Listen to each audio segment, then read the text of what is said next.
Teman-teman, ini adalah merupakan bagian kedua dari minggu kedua pelajaran manajemen project tentang information project context. Marilah kita lanjutkan. Kemarin kita sudah sampai ke sistem development life cycle.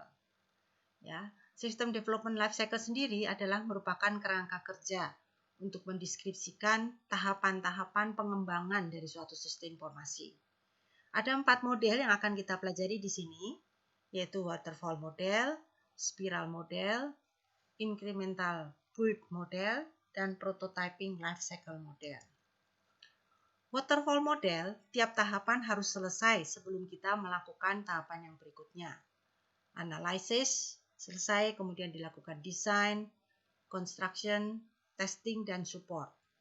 Model waterfall model itu cocok dipakai untuk sebuah proyek yang besar, yang sudah fix dan pasti bahwa tiap tahapan dapat dilalui dengan baik. Model kedua adalah spiral model. Spiral model dimulai dari analisis, kemudian desain, implementasi, testing. Bila terdapat implementasi yang tidak cocok, kita akan kembali lagi ke analisis, desain, dan implementasi kembali. Jadi bentuknya berputar, bukan merupakan satu tahapan-tahapan.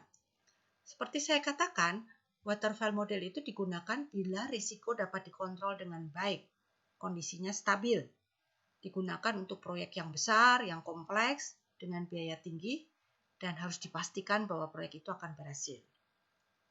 Spiral model baik untuk proyek yang berasosiasi dengan penambahan biaya yang beralasan dan waktu delay. Jadi di tengah-tengah ada penambahan kembali, ada penambahan biaya maupun penambahan waktu. Jadi bersifat lebih fleksibel. Incremental build life cycle model digunakan untuk pengembangan software dengan penambahan kapasitas yang dapat terjadi di tengah-tengah.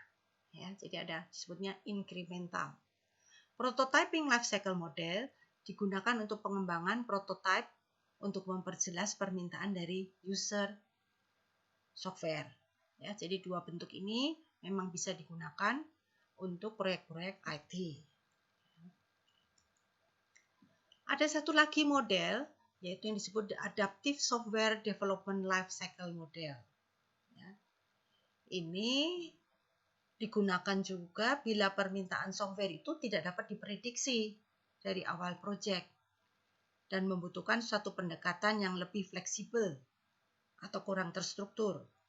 Bisa terjadi bahwa proyek ini cukup panjang, menggunakan software-software yang up to date gitu ya. Ini nanti dikenal juga dengan model The Agile Manifesto. Ya. Sebab munculnya suatu proyek atau disebut project genesis terdiri dari beberapa hal. Yang pertama adanya order, lalu adanya permohonan dari klien yang memang membutuhkan proyek tersebut. Ada inisiasi dari pelaksana, ayo kita bikin model ini, gitu ya.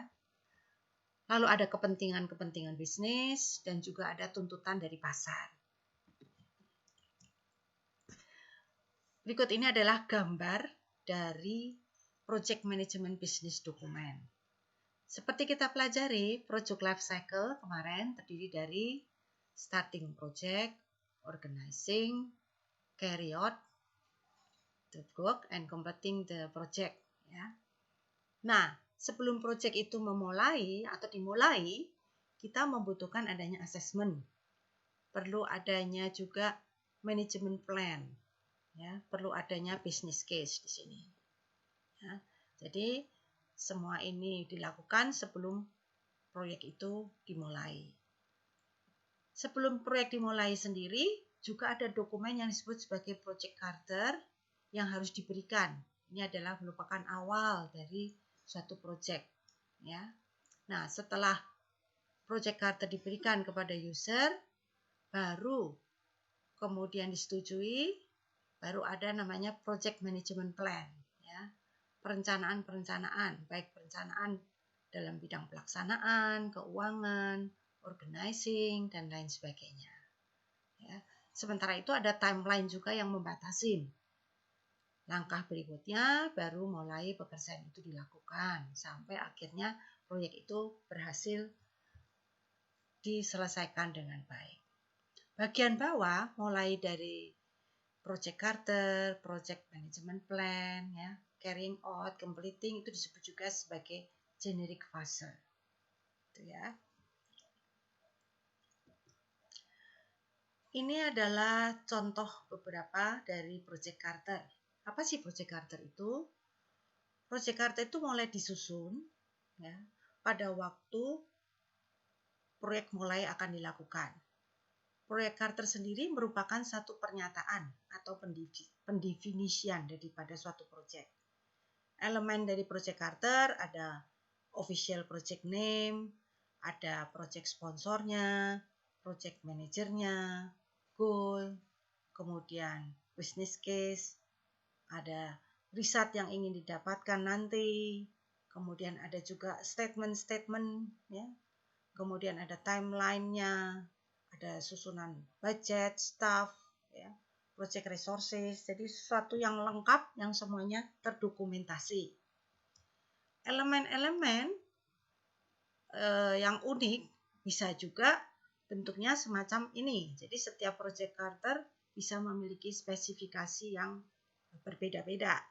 Pada intinya harus ada nama projectnya, ada sponsornya, ada manajer project yang bertanggung jawab, ada goalnya, penyebab asal-usul project, ada fase-fase atau yang disebut sebagai work breakdown dari suatu project, ada strateginya, ada perhitungan waktu, sarananya, biayanya, ya, itu elemen-elemen yang ada di dalam project charter. Manfaatnya apa sih? Manfaatnya supaya pendefinisian awal project itu jelas. Ada atribut-atributnya, ada otoritas suatu project, baik otoritas dari pihak luar yang mengatur kita, sponsor, maupun otoritas yang ada di dalam seperti manajernya, atau koordinator dari masing-masing work breakdown, ya, lalu anggotanya, ya. Kemudian juga ada job desk, orang-orang yang terlibat di dalamnya. Ada juga batasan awal, ya, batasan awal yang berupa visi dan misi dari proyek yang ingin dicapai. Jadi kalau kita lihat semacam ini, ya, di dalam suatu project charter itu ada sense of responsibility yang dilakukan oleh manajer. Ada sense of teamwork, ada tim kerjanya. Lalu ada juga sense of ownership, sponsor. Ya. Jadi di dalamnya menyangkut 3 hal ini.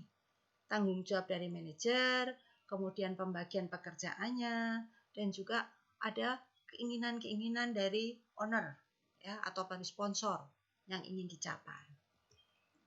Berikut ini adalah contoh dari template project charter. Bisa dilihat nanti, ya. Komponen-komponennya apa saja, ya. Ini pada dasarnya adalah sama satu dengan yang lain, ya. Ada yang di dalamnya mengharuskan eksekutif summary, ya. Ada yang di dalamnya menjelaskan juga tentang project business objective, ya. Ya, tapi intinya semuanya adalah untuk supaya kita memiliki satu dokumen yang jelas apa yang akan dikerjakan sebelum suatu proyek dimulai. Berikut ini adalah project charter komponen nomor 3. Berikut adalah contoh kasus suatu bisnis, di mana dalam suatu perusahaan ingin membuat suatu sistem presensi, ya, karena dengan penambahan jumlah karyawan dan juga perkembangan dari perusahaan yang membuka cabang di tempat lain, maka diharapkan adanya penggunaan smart card untuk presensi itu akan mempermudah atau menunjang informasi di perusahaan. Nah, untuk menggantikan sistem yang lama dengan sistem yang baru, memang diperlukan suatu proyek pembuatan presensi, gitu ya. Nah, kalau kita tulis dalam project charter, nama project adalah pemasangan sistem presensi terkomputerisasi. Sponsor proyeknya misalnya PT XIZ, PT Cisco, dan lain-lain. Manajer proyeknya adalah manajer IT, di sini disebutkan namanya. Tim kerja proyek adalah IT tim perusahaan. Ya, Tujuan proyek ada sistem informasi itu dapat diotomisasi sehingga data-data dari presensi itu langsung masuk di dalam database yang tersentralisasi. Ya. Jadi ini proyek yang merupakan proyek yang dilakukan secara internal, ya, tapi tetap aja bahwa itu harus memiliki project charternya. Hasil yang dicapai adalah instalisasi alat presensi, instalisasi server data, gitu ya. Lalu ada juga time frame, instalasi akan selesai misalnya pada bulan Juni. Gitu ya. Lalu ada penjadwalan kasarnya. Tahap pertama, perlu ada start test metode pengembangan. Lalu perlu penginventarisasi aplikasi dari setiap pemakai PC, ya. Penulisan skripnya, ya, untuk proses pemindahan aplikasi nanti. Ya, jadi ada script coding yang harus dilakukan, itu bulan pertama. Bulan kedua mulai melakukan pengoperasian. Ada yang disebutkan uji coba, gitu ya. Jadi ada 100 user yang dicoba dahulu untuk mendokumentasikan kalau ada masalah atau problem, gitu ya. Jadi ada uji coba, kalau terdapat problem, maka akan dicoba untuk melakukan juga desain-desain ulang, gitu ya. Pada bulan kedua juga mulai dilakukan desain server dari data pusat. Bulan ketiga, ya, dianggapnya sudah selesai, lalu dilakukan pelatihan calon-calon user agar mereka itu terbiasa dengan sistem presensi yang baru. Mencoba juga mengecek masalah-masalah yang mungkin terjadi, ya, pengetesan sistem baru, ya, baik oleh sistem database pusat maupun oleh sistem presensi hariannya. Ya. Bulan keempat itu penyelesaian, ya, mulai menginstal server data, mulai membangun, menginventarisasi problem yang ada, gitu ya. Pembangunan infrastruktur dikirakan memakan waktu 6 bulan, ya. Diperkirakan keseluruhan proyek itu akan selesai dalam waktu 6 bulan. Nah, itu tahapan-tahapan, ya, contoh dari suatu project charter di mana tiap tahapan atau setiap word breakdown-nya pun ditulis apa yang akan dilakukan. Kembali pada tugas kita, yaitu yang saya berikan pada minggu pertama, untuk membuat kelompok dengan maksimal 5 orang, kita bisa melakukan hal ini, ya. Jadi proyek charter sudah mulai dapat dilakukan pada minggu kedua, di mana mulai dituliskan nama proyeknya apa, kemudian juga nanti anggota-anggotanya siapa, apa yang akan dikerjakan, begitu ya. Nah, kita akan mencoba melihat perkembangan dari proyek itu. Detail per proyek ini akan dilaporkan setiap minggu, ya. Nanti akan diberikan pada Google Classroom sesuai dengan tugas yang kita berikan setiap minggu, apa yang sudah dipelajari, kemudian dicoba untuk dituliskan kepada project charter yang sudah kalian buat, ya. Nah, coba mulai dibuat tugas ini, kemudian disubmit, ya, sampai pembuatan project charter secara global, secara kasar. Ya, nanti kemudian dari setiap minggu kita akan coba perbaiki dan kita coba detailkan, misalnya tentang cost manajemennya, ya, tentang time manajemennya, kemudian scope manajemennya, ya, kita akan coba detailkan. Kira begitu. Ini akhir dari pelajaran minggu kedua. Sampai berjumpa pada mata kuliah yang berikutnya.